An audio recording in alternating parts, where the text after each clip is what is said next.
నాలుగుకి నరవలేదని ఎందుకంటారు అనేది ఈ జగన్మోహన్ రెడ్డి గారి ఉదాహరణ. 2019 ఎన్నికలకు ముందేమో అసలు చంద్రబాబు నాయుడు గారికి రాజధానిలో ఇల్లు లేదు, నేను ఇల్లు కట్టేసుకున్నాను చూడండి అని చెప్పేసి తాడేపల్లిలో గృహప్రవేశం చేశారు. తర్వాత అధికారంలోకి వచ్చిన తర్వాత 3 రాజధానులు అని చెప్పేసి విశాఖపట్నం, కర్నూలు, అమరావతి ఏదో అన్నారు. సరే అన్నావు, ప్రజలు మెచ్చుకుంటే నీకు గెలిపించేవాళ్ళు. ఒకవేళ 3 రాజధానులే గనక 3 రాజధానుల ఆలోచనే గనక ప్రజలు నమ్మినట్లయితే, వాళ్ళకి నచ్చినట్లయితే నీకే ఓటేసేవాళ్ళు. ఆయనకు నచ్చల ప్రజలకి, అది తప్పని భావించారు, అమరావతికే ఓటేశారు. ఈరోజు హైదరాబాద్ లో కొన్ని బజార్లు వెళ్తుంటే ఇట్లా చూసి అరే రే హైదరాబాద్ పోగొట్టుకున్నామే అనే బాధ లోపల కలుపుకుంటా ఉంటది.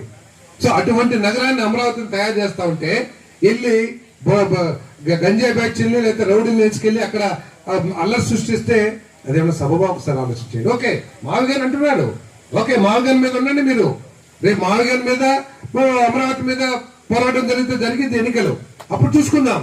అంతేగాని మావిగాని కోసం ఎవరు పెట్టుబడిదారుడు రాకూడదు, అక్కడ ఎవరు ప్లాట్లు కొనుక్కోకూడదు, అది అక్కడ పొలాలు అమ్ముడు పోకూడదు, ఈ గొడవలు ఉంటే ఆ పొలాలకి రేట్లు రావు అని ఒక క్రూరమైన ఆలోచనతో ఈ పార్టీ పనిచేస్తుంది.